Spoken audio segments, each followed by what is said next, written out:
दोस्तों 9 अप्रैल 2024 से भगवान श्री राम का, प्रभु श्री राम का नवरात्र चालू होने वाला है। राम जी का नवरात्र चालू होने वाला है और 9 तारीख से 17 तारीख तक नवरात्र रहेगा। 9 दिन का नवरात्र है ये, ठीक है।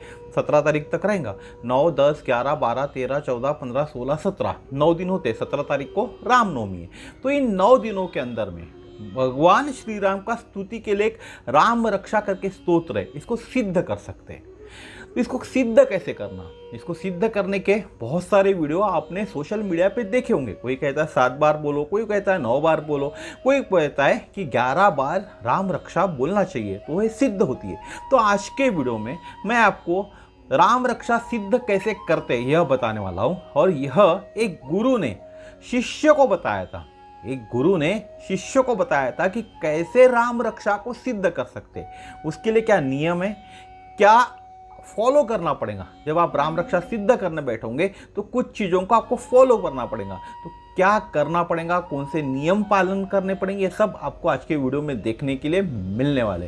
तो नमस्कार दोस्तों, मेरा नाम समीर शरद देशकर, मैं नागपुर शहर में रहता हूँ और आप सभी लोगों का स्वागत करता हूँ सीखो हिंदू सीखो इस यूट्यूब चैनल पर। इस यूट्यूब चैनल पर आपको इसी तरह की जानकारियाँ देखने के लिए मिलती है। इसीलिए अगर आप नए चैनल पे तो चैनल को सब्सक्राइब करना ना भूले। तो देरी नहीं करते, बढ़ते वीडियो की तरफ। तो दोस्तों, राम रक्षा स्तोत्र का यह अनुष्ठान राम नवरात्र में ही करना चाहिए। जिनको भी श्री राम रक्षा स्तोत्र सिद्ध करना है उनको यह स्तोत्र सिद्ध करने का सबसे अच्छे जो दिन होते वह राम नवरात्रि के होते। इस अनुष्ठान के लिए मुख्य रूप से 2 नवरात्रों का विशेष महत्व है। पहला है चैत्र शुद्ध प्रतिपदा से रामनवमी तक, यानी अभी जो चालू होने वाला है वह नवरात्र राम जी का, और दूसरा है शारदीय नवरात्र आश्विन शुद्ध प्रतिपदा से नवमी तक, जहां हमारे घर में देवी के घट बैठे उस नवरात्र के अंदर भी आप राम रक्षा स्तोत्र को सिद्ध कर सकते। लेकिन सबसे अच्छे जो दिन होते वह राम नवरात्रि के दिन होते। इन दोनों नवरात्रि में किया गया कोई भी अनुष्ठान सिद्ध होता है। जरूरी नहीं है आपको सिर्फ राम रक्षा स्तोत्र को ही सिद्ध करना है, किसी भी अनुष्ठान को आप इन दिनों में प्रारंभ करते तो सिद्ध कर सकते हैं। तो कैसे करें राम रक्षा स्तोत्र का अनुष्ठान? तो प्रथम प्रतिपदा को, जिस दिन राम नवरात्र चालू होता है प्रतिपदा के दिन, उस दिन सुबह उठकर प्रातः काल स्नान करके धूत वस्त्र धारण करें। धूत वस्त्र यानी धोए हुए वस्त्र, हो सके तो अपने हाथ से धोए। अगर आपके घर में काम वाली आती है धोने के लिए, वस्त्र धोने के लिए, तो उनके हाथ के धोए हुए वस्त्र परिधान ना करें, खुद धोकर वस्त्र परिधान करें। माथे पर मंगल तिलक लगाए, यानी माथे पर कुमकुम लगाए। अगर महिला ये अनुष्ठान कर रही है तो उन्होंने अपने माथे पर हल्दी कुमकुम लगाना चाहिए। अगर कोई विधवा है तो कुमकुम जरूर लगाए। सबसे पहले आपको आचमन करना है। आचमन करना है यानी आपको आपके राइट हैंड पे लेफ्ट हैंड से हाथ से पानी डालना है और बोलना है ओम केशवाय नमः, ओम नारायण नमः, ओम माधवाय नमः। ये 3 मंत्र बोल के पानी पीना है और ओम गोविंदाय नमः बोलकर पानी छोड़ना है। इसको बोलते हैं आचमन। और फिर कुल देवता को नरियल और वीड़ा अर्पित करें। नरियल, जो नरियल हमारे यहाँ आता है, मार्केट में मिलता है नरियल, गिला नरियल, सूखा नरियल जिसको शेंडी होती है वैसा नरियल आपको लेना है। और वीड़ा यानी 2 कपूरी के पत्ते आपको भगवान के सामने रखने हैं। उसका जो देठ होते जिसको सामने से डंडल होती है ना, वो डंठल आपको भगवान के सामने रखनी है, भगवान की तरफ यानी, और उसके ऊपर में आपको एक पैसा रखना है, एक नरियल रखना है और इस तरह से आपको उसको अर्पण करना है आपके कुल देवता को। उसके बाद गणपति, कुल देवता, इष्ट देवता को प्रणाम करें। अगर आपके माता पिता जीवित है तो उनको प्रणाम करें, अन्यथा आपके घर में जो बुजुर्ग है उनको प्रणाम करें। अगर माता पिता जीवित नहीं है तो उनको फोटो को प्रणाम करें और इस अनुष्ठान का आरंभ करें। अभी अनुष्ठान का आरंभ कैसे होता है, क्योंकि आपको राम रक्षा स्तोत्र को सिद्ध करना है। तो जो हमारे 9 दिन होते हैं, वैसे 9 दिन नवरात्र को होता है, 10वें दिन भी हमको राम रक्षा बोलना पड़ता है। तो 9 दिन आपको 11 बार राम रक्षा बोलनी पड़ती है। तो कैसे बोलेंगे 9 दिन 11 बार राम रक्षा? तो पहले दिन पहली बार जब आप स्तोत्र का अनुष्ठान कर रहे हो तो पहले दिन पहली बार आपको जो राम रक्षा बोलनी है वह कहाँ से बोलनी है?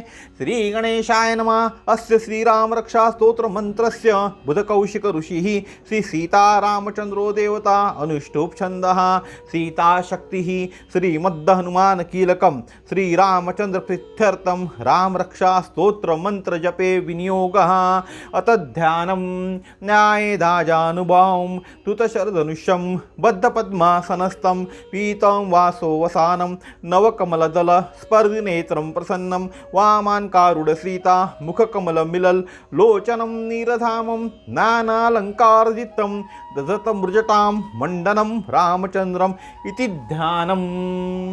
इसके बाद क्या होता है? महात्म होता है। तो ये यहीं से आपको चालू करनी है और बोलनी कहाँ तक है? आखिरी में आपको सहस्त्रनाम तंतुल्यम राम नाम वरानने यहीं तक बोलना है। इसके बाद में इति श्री बुध कौशिक विरितम श्री राम रक्षा स्तोत्रम संपूर्णम, इसको आपको बोलना नहीं है, इसका आपको पाठ करना नहीं है। इस तरह से आपको चालू करनी है पहली बार और खत्म करनी है आपको सहस्त्रनाम तंतुल्यम राम नाम वरानने यहाँ तक। जब 11 बार बोलनी है, पहली बार आपने बोल ली, दोबारा जब आप बोलोगे तो आपको श्री गणेशाय नमः अस्य श्री राम रक्षा स्तोत्र मंत्रस्य बुध कौशिक ऋषि ही यह बोलना नहीं है। आपको चालू कहाँ से करना है? आपको चालू करना है महात्मा से। चरितं रघुनाथस्य शतकोटि प्रविस्तरम एकैकमक्षरं पुंसां महापातकनाशनं धात्वा नीलोत्पलश्यामं रामं राजीवलोचनं जानकी लक्ष्मणोपेतं जटा मुकुटं मंडितम। यहाँ से आपको चालू करनी है और दूसरी बार आपको बोलना है सहस्त्रनाम तंतुल्यम राम नाम वरानने, यहाँ तक बोलनी है। इस तरह आपको पूरी 11 बार, पहली बार तो पूरा चालू किया आपने श्री गणेशाय नमः से लेके 11वीं बार आपको पूरा आखिरी तक, यानी 11वीं बार आपको श्री बुध कौशिक विरितम श्री राम रक्षा स्तोत्र संपूर्णम यहाँ तक पाठ करना है। रोज 11 यानी 9 दिन आप जब 11 बार पाठ करोगे राम रक्षा स्तोत्र का, तो रोज सुबह पहली बार जब आप पाठ करोगे तो श्री गणेशाय नमः यहाँ से चालू करोगे।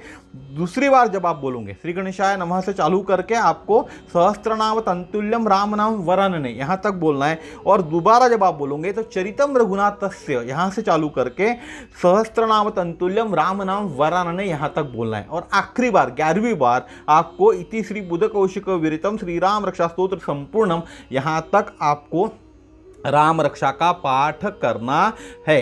इस तरह एक ही आसन पर, एक ही स्थान पर बैठकर एक ही समय पर 11 बार राम रक्षा का स्तोत्र आपको करना है। और 11वीं बार मैंने आपको बताया कि जब आप 11वीं बार पाठ करेंगे तो इति श्री बुध कौशिक विरितम श्री राम रक्षा स्तोत्रम संपूर्णम यहाँ तक आपको पाठ करना है।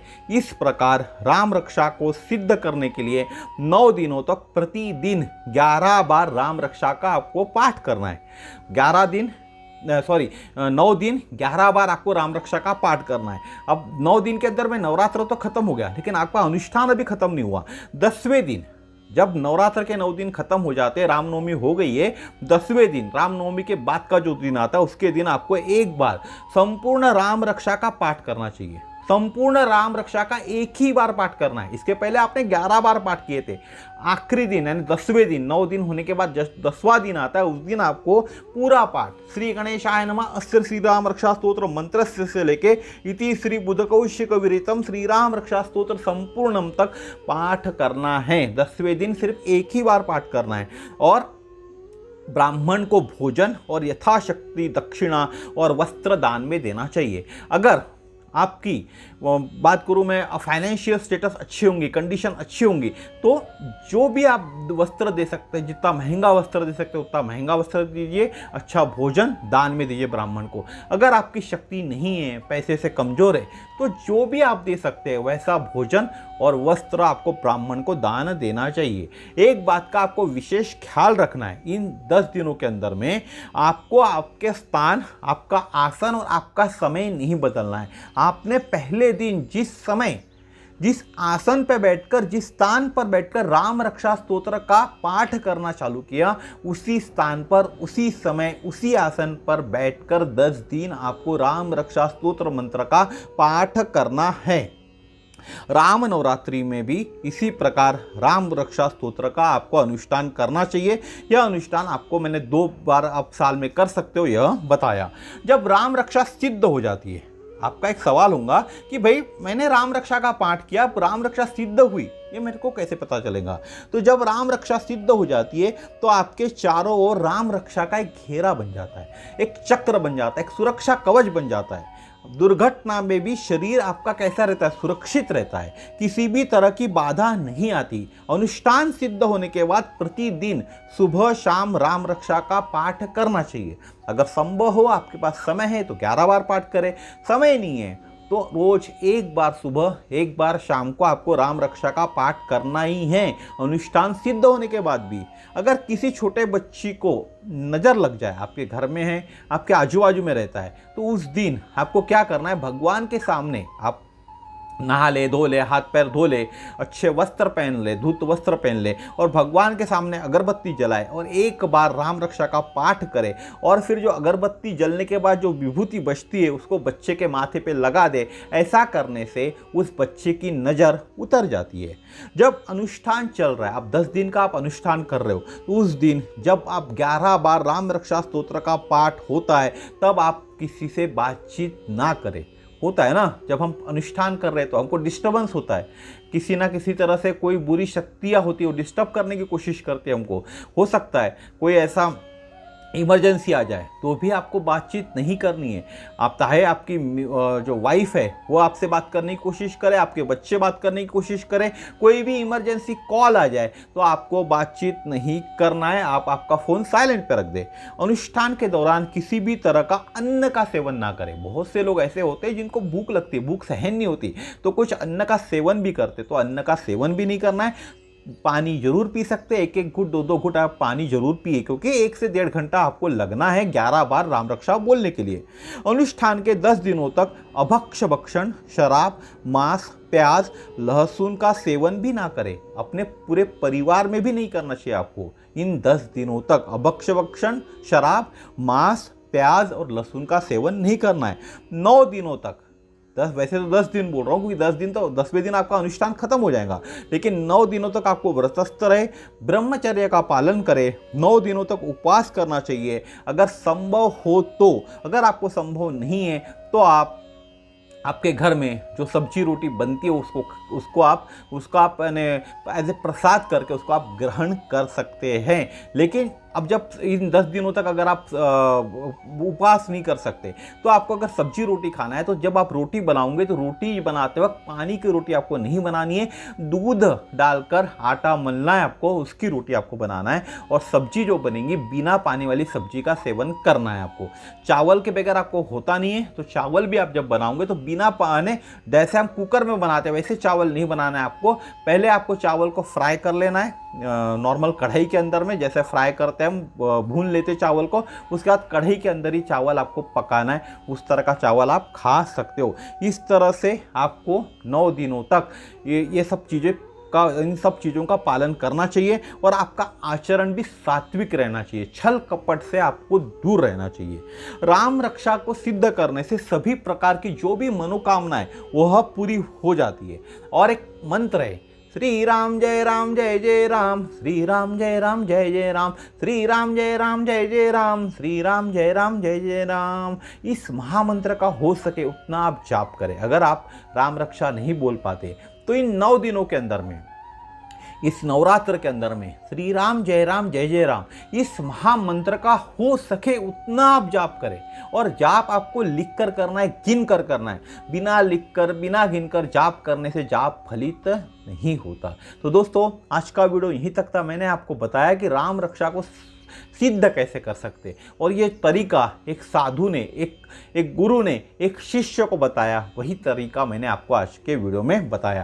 तो दोस्तों आज का वीडियो यहीं तक था। कल फिर मिलेंगे इस तरह के नए वीडियो में नए विषय के साथ। और जो राम रक्षा स्तोत्र है उसके कुछ अनुभव में मैं आपको बताऊंगा, उसके बारे में हर एक मंत्र का, हर एक स्तोत्र के अंदर में जो भी उसके अंदर में जो मंत्र है उनके अर्थ क्या होते हैं, प्रॉपर अर्थ भी आपको इन 9 दिनों के अंदर में इसी चैनल पर देखने के लिए मिलेंगे, जो और कोई YouTube चैनल पर आपको देखने के लिए नहीं मिल सकते।